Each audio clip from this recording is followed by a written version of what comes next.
You were looking at a light in the window of the papal apartments where Pope Benedict is spending his last night as Pope. And a mysterious figure looks out on St. Peter's Square before, seconds later, those lights go out. Now, only hours until the leader of 1 billion Catholics steps down and returns to his life outside the spotlight. So let's begin in St. Peter's Square with Good Morning America co-anchor George Stephanopoulos starting us off. George. Diane, history was made here in St. Peter's Square today. No one has ever seen a pope say goodbye like this. In just hours, he'll take off in a helicopter from behind me at St. Peter's Basilica.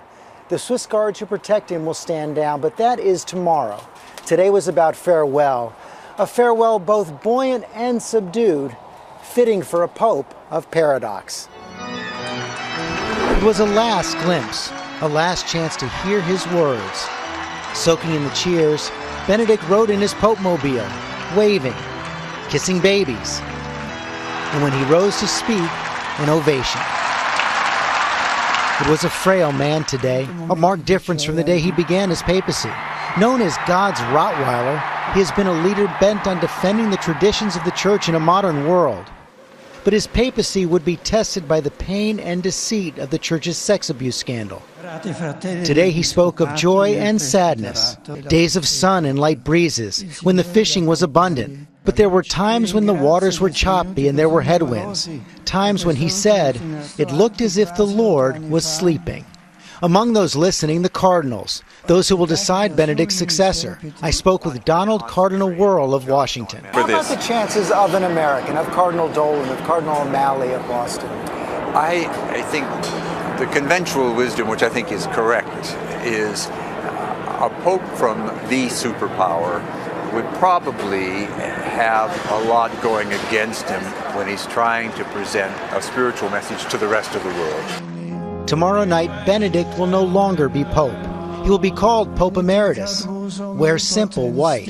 Those trademark red shoes symbolizing the blood of martyrs, designed by Prada, replaced by ordinary brown, handmade in Mexico. Pope Benedict's most lasting legacy may well be his decision to leave, a very modern decision from a traditional man. That helicopter I told you about is going to take about a 15-minute ride to Castel Gandolfo, the Pope's summer residence, and the Pope will remain there until restorations are completed on the Vatican convent right here. There the Pope will live out his days in prayer and study. In his words, Diane, he will be hidden to the world. All right, George, our thanks to you. And of course, when the Pope leaves, it will be up to the cardinals and their vote.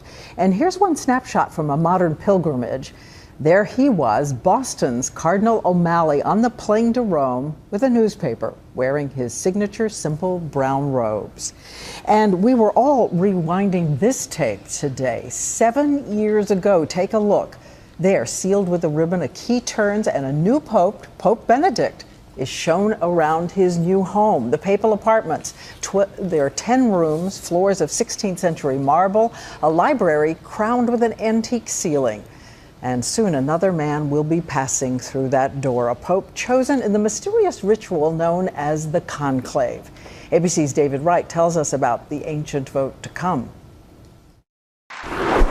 Before the cardinals file into the Sistine Chapel and lock the doors behind them, technicians will have pulled up the floorboards to install cell phone jamming devices. Violating the secrecy is punishable by excommunication. It's a way of ensuring that the voice that's speaking to the cardinals during the conclave belongs to the Holy Spirit and to no one else. No one knows how long it'll take. The shortest conclave lasted just a few hours. The longest, nearly 3 years. In fact, that's why they started locking the doors. In the Middle Ages, during the plague years, a conclave meeting in the town of Viterbo took so long, frustrated villagers eventually locked the cardinals in to hurry them up. Didn't work, so they tried to starve them out. That didn't work, so they exposed them to the elements, tearing the roof off the building to let the Holy Spirit in. Not gonna happen in the Sistine Chapel, where the ceiling is Michelangelo's masterpiece. These days, the cardinals have rooms in a Vatican guest house, but they're still cut off from the outside world for the duration.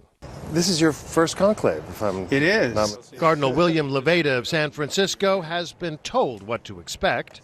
I think it's a prayerful atmosphere. It's not like a party-nominating convention. No, it's not like that at all. No rah-rah and hooray for this. No big speeches. No campaigning. You can't put yourself forward.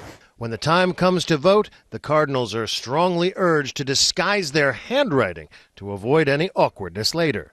But make no mistake, ever so quietly, the politicking has already begun. This morning, you can see the cardinals whispering. David Wright, ABC News, Rome.